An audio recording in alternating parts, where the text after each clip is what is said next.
অন্নপূর্ণা ভান্ডারের অফলাইন বা online form fill up করেছেন, টাকা পাবো তো চিন্তার মধ্যে আছেন। এবং অনেকে আছেন অফলাইন ফর্ম ফিল আপ করেছেন এবং তার মধ্যে অনেকে টাকা পেয়েছেন, অনেক টাকা পাননি। তো অফলাইন ফর্ম ফিল আপ করার পরেও কি অনলাইনে ফর্ম ফিল আপ করতে হবে, এই প্রশ্নটা আপনাদের অনেকের মনেই আছে। আমি আজকে ভিডিওতে সেই ডাউট আপনাদের ক্লিয়ার করব। কাজেই ভিডিওটা খুবই ইনফরমেটিভ এবং সঠিক সময়ে সঠিক আপডেট পাওয়ার জন্য চ্যানেলটাকে সাবস্ক্রাইব করে রাখুন এবং পাশে থাকা বেল আইকনটি বাজিয়ে দিন।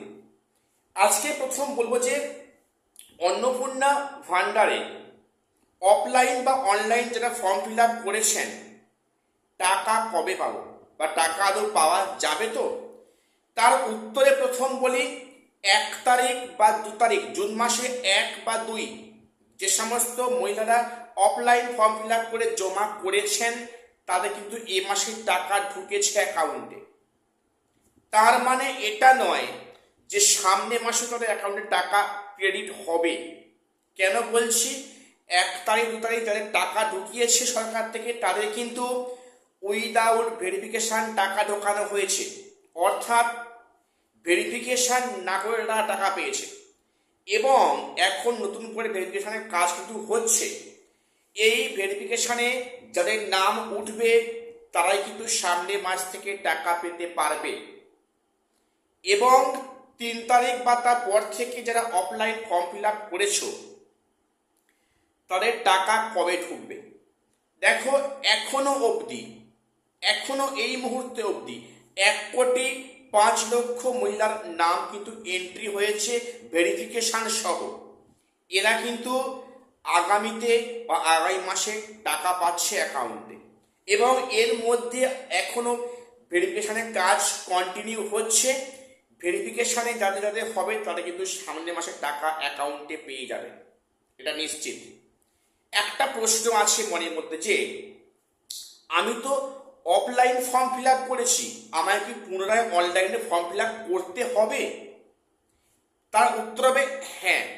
বিভিন্ন আধিকারিকরা বলছেন যে অফলাইনে মানে যারা ফর্ম ফিল আপ করে জমা করেছেন 1 তারিখ কি 2 তারিখ কি বা তার পরে কি, তাদের কিন্তু প্রত্যেককে পুনরায় অনলাইন ফর্ম ফিল আপ করতে হচ্ছে।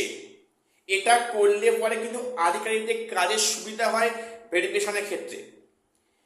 কাজেই মানে যারা খুব ডাউট ফিল করছেন যে আমি তো অফলাইন ফর্ম ফিল আপ করেছি, টাকাও পেয়েছি, আমি অনলাইন ফর্ম ফিল আপ কেন করতে যাব? কিন্তু এখানে করতে হবে।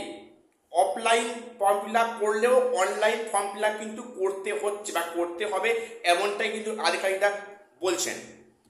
এবং এই ভেরিফিকেশনের কাজ কিন্তু কন্টিনিউ হচ্ছে।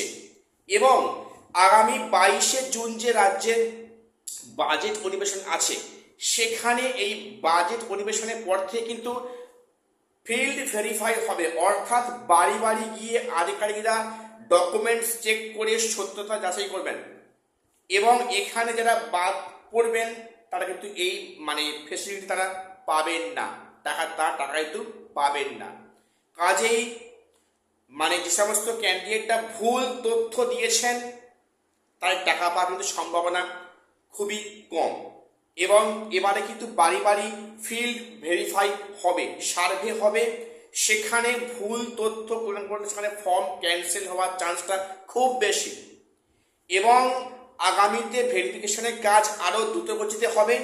আশা করা যাচ্ছে সামনে মাসে অনেকেই অ্যাকাউন্টে টাকা পেয়ে যাবেন। কাজেই এখন অনলাইন ফর্ম ফিল আপ যারা করেছেন তাদের অবশ্যই ঠিক আছে। অফলাইন ফর্ম ফিল আপ যারা করেছেন অবশ্যই আপনারা স্থানীয় পঞ্চায়েত বা ব্লকে যোগাযোগ করুন যে অনলাইন ফর্ম ফিল আপ পুনরায় করতে হচ্ছে কিনা। অনেক ডিস্ট্রিক্টে কিন্তু প্রত্যেককেই অফলাইন যারা ফর্ম ফিল আপ করেছে প্রত্যেককেই অনলাইন ফর্ম ফিল আপ করতে হচ্ছে, সেটা আপনারা খবর নিয়ে কনফার্ম হয়ে যান। এবং একটা প্রশ্ন আছে যে অনলাইন ফর্ম ফিল আপ করার পরে ওই যে ফর্মের যে পিডিএফ ভাবে কি ব্লকে জমা করতে হবে? দেখো, এক্ষেত্রে বলে রাখি একটা গুজব ছড়াচ্ছে যে অনলাইনে ফর্ম ফিল আপ করলে সেই অ্যাকনলেজমেন্ট স্লিপ এবং পিডিএফ কপি পঞ্চায়েত বা পৌরসভায় কিংবা ব্লক অফিসে জমা করতে হচ্ছে এমনটা কিন্তু নয়। অনলাইন ফর্ম ফিল আপ করলে সেই ফর্ম কিন্তু এখনো অবধি সেরকম কোনো সরকারি নির্দেশিকা নেই যে সেখানে ব্লকে কিংবা পৌরসভায় জমা করতে হবে। এখনো অবধি সেরকম কোনো সরকারি নির্দেশিকা নেই। এটা অনেকে ভুয়ো খবর ছড়াচ্ছে, কাজেই কেউ ভুয়ো খবরে কান দেবে না। সঠিক খবরটা নিন, সঠিক খবর জানুন, অন্যের কথায় বিভ্রান্ত হবেন না।